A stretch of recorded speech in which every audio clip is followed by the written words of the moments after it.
बिस्मिल्लाहिर्रहमानिर्रहीम। अस्सलामुअलैकुम नाजरीन, आप देख रहे हैं यूट्यूब और फेसबुक चैनल।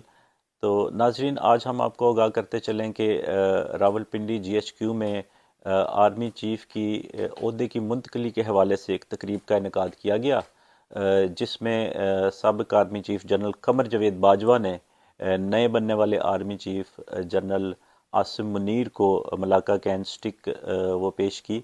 और यूं तब्दीली का जो एक अमल था, जो ओहदे की मुंतकली का अमल था, वो वकूफ़ पज़ीर हुआ। तो नाजरीन, आपको बताते चलें कि ये जो कमांड स्टिक है, जो मलाका कैन स्टिक के नाम से मशहूर है, और ये आर्मी में जो 2 स्टार 3 स्टार और 4 स्टार जनरल्स यूज़ करते हैं एज ए कमांड स्टिक, ये सिंगापुर के एक जजीरे मलाक्का नामी जजीरे में पैदा होती है, ये जो बैम्बू कैन है। और इसके अलावा ये जो बैम्बू स्टिक है, ये बरतानिया के भी कुछ इलाकों में पाई जाती है, और इसकी जो रिफ़ाइन क्वालिटी है वो बरतानिया में ही तैयार की जाती है। और ये इंडिया, पाकिस्तान और बरतानिया के जो आर्मी अफसर्स हैं, जो आला ओहदों के अफसर, जो 3 स्टार 2 स्टार जनरल्स हैं, 4 स्टार जनरल्स हैं, वो इस स्टिक को यूज़ करते हैं, जो वज़न में बड़ी हल्की और बड़ी पायदार है और कीमती भी बहुत ज़्यादा है। तो इसके साथ साथ इस ओहदे की मुंतकली के बाद एक और भी न्यूज़ जीएचक्यू से ज़राए बता रहे हैं कि जो जनरल फैज़ हमीद हैं, उन्होंने अपने ओहदे से रिटायरमेंट का फ़ैसला किया है।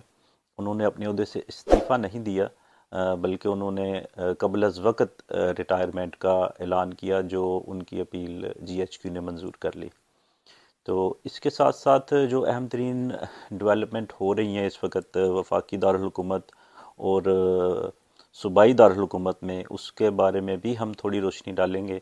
जैसा कि इमरान खान जो चेयरमैन पीटीआई हैं, और उनकी जो सेंट्रल वर्किंग कमेटी है, उन्होंने वो इस नतीजे पे पहुंचे हैं अपनी मीटिंग के बाद कि ये इसी हफ्ते by the end of this weekend, जुमे और हफ्ते के दिनों में, वो पंजाब की सूबाई असम्बली और केपी की जो सूबाई असम्बली है उसको तहलील कर रहे हैं, या असम्बली तोड़ रहे हैं, या उससे इस्तीफ़े दे रहे हैं।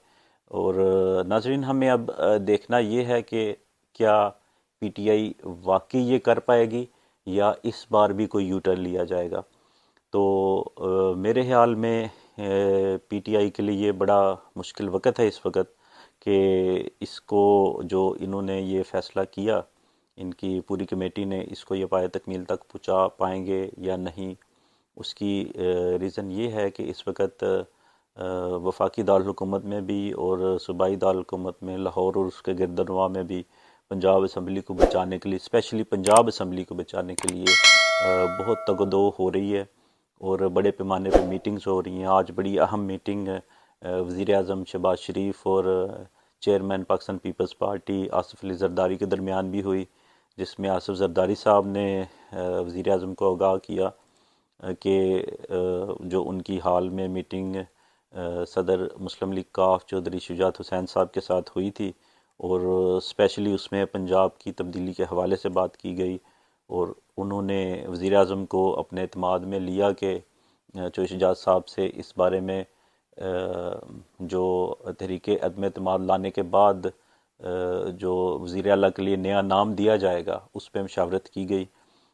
बिकॉज़ नाजरीन, आपको ये बताते चलें कि पास में जब पहले 2 दफ़ा पंजाब असम्बली में जब मसले मसाइल पैदा हुए, तो पंजाब असम्बली के लिए सारा इख्तियार पीडीएम ने चौधरी शुजात हुसैन साहब को दे दिया कि पंजाब में जो भी बंदा एज ए वज़ीर आला नामज़द करना है, वो आप नामज़द करेंगे। और यही वजह थी कि चौधरी शुजात हुसैन ने उस वक़्त अपने भाई परवेज़ इलाही साहब को कहा कि आप मेरे कैंडिडेट हैं, लेकिन आप पीटीआई से नहीं, पीडीएम की तरफ से मेरे कैंडिडेट हैं। तो अभी भी पीडीएम अपनी बात पे कायम है, और जरदारी साहब ने एक बार फिर चौधरी शुजात हुसैन को अपने एतमाद में लिया और आने वाले नए वज़ीर आला के लिए। और मोस्ट प्रॉब्ली चांसेस हैं कि वो तहरीक अदम एतमाद किसी भी टाइम जमा करवाई जा सकती है पंजाब में। और अब देखना यह है कि पंजाब का फ्यूचर क्या होगा। आया ये असम्बली 1 साल मज़ीद चल पाएगी, कायम रह पाएगी, और कोई इसमें भी कमांड की तब्दीली होती है या नहीं होती। और हमारी दुआ है कि हमारे मुल्क में जो एक बहरान की सी कैफियत है वो ख़त्म हो, और मुल्क थोड़ा सा स्टेबल हो, इकॉनमी स्ट्रांग हो। तमाम पाकिस्तानी इसके लिए दुआ गो हैं, स्पेशली हम ओवरसीज़ पाकिस्तानी इसके लिए बड़ा दुआ गो हैं। तो नाजरीन, इसके अलावा एक और जो डेवलपमेंट आज के दिन हुई वो बड़ी अहम थी इस्लामाबाद में। आपने शायद न्यूज़ में भी देखा हो कि फवाद चौधरी जो पीटीआई के बड़े सीनियर रहनुमा हैं, इमरान खान के करीबी साथी हैं, उनकी आज मुलाकात अमेरिकन सफ़ीर के साथ हुई।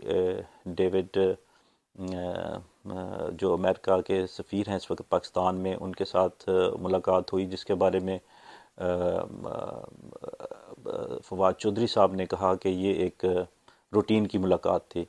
तो नाज़रीन, यहाँ पे हम आपको याद दिलाते जाएं कि आज से कुछ माह पहले जब इमरान खान साहब चेयरमैन पीटीआई ने एक रजीम चेंज का दावा किया, तो उसके बाद वो अमेरिका के ख़िलाफ़ काफ़ी बातें की साइफ़र को लेके, और पीडीएम के बारे में, और पीडीएम के जो लीडरान हैं उनकी जो पास्ट में मुलाकातें होती रहीं अमरीकी सफ़ीर के साथ और बरतानिया के सफ़ीरों के साथ, जो भी इनकी मुलाकातें हुई उनको इन्होंने रजीम चेंज का हिस्सा दिया। हाँ, वो मरीम नवाज़ की मुलाकात थी या किसी भी लीडर की मुलाकात थी, या शायद हकान अब्बासी की मुलाकात थी, तो उन्होंने कहा कि ये रजीम चेंज का हिस्सा है और इनकी मुलाकातों का मकसद ही पीटीआई की गवर्नमेंट को गिराना था। तो यहाँ पे हम इस सवाल को उठाएंगे कि आया जो अब मुलाकातें पीटीआई की तरफ से हो रही हैं, तो क्या ये भी एक रजीम चेंज का हिस्सा बन रहे हैं? ये इस कंट्री में एक नई रजीम चेंज लाना चाह रहे हैं या उसके पर तोले जा रहे हैं? और यहाँ पे मुझे एक और वो मिसाल याद आएगी कि आपका कुत्ता कुत्ता और हमारा कुत्ता टॉमी। तो नाजरीन, हमें इन चीज़ों को भी देखना पड़ेगा कि जो हम काम करें वो ठीक है और जो कोई दूसरा काम करे तो वो गलत है। तो इसका भी थोड़ी सी वजाहत देनी पड़ेगी पीटीआई को भी फ्रंट पेज पे आके कि ये असल हकीकत क्या है और ये क्या चल रहा है, और आवाम जो हम इन्हें वोट देते हैं और हमारी वोट की ताकत है, और हमें पता होना चाहिए कि हमारा वोट कहाँ पे जा रहा है और आया वो ज़ाया तो नहीं हो रहा। और इसके साथ साथ नाजरीन, मैं आपको बताता चलूँ कि आने वाले चंद दिनों में चंद बहुत बड़ी खबरें न्यूज़ ब्रेक होने वाली हैं, और स्पेशली एक बड़ी स्पेशल रिपोर्ट पे मैं काम कर रहा हूँ, और वो कल या परसों इंशाल्लाह आपके सामने आ जाएगी। उसमें आपको एक बड़ी न्यूज़ मैं देने वाला हूँ, तो इंशाल्लाह ताला उसके लिए भी आप तैयार रहें। और मज़ीद मालूमात के लिए, अपडेट्स के लिए मेरे इस चैनल को आप लाइक करें, सब्सक्राइब करें, और इंशाल्लाह ताला आपके साथ जो ये गुफ्तगू का सिलसिला वो हम जारी रखेंगे अपने इंशाल्लाह अगले प्रोग्राम में। इसके साथ इजाज़त दीजिए।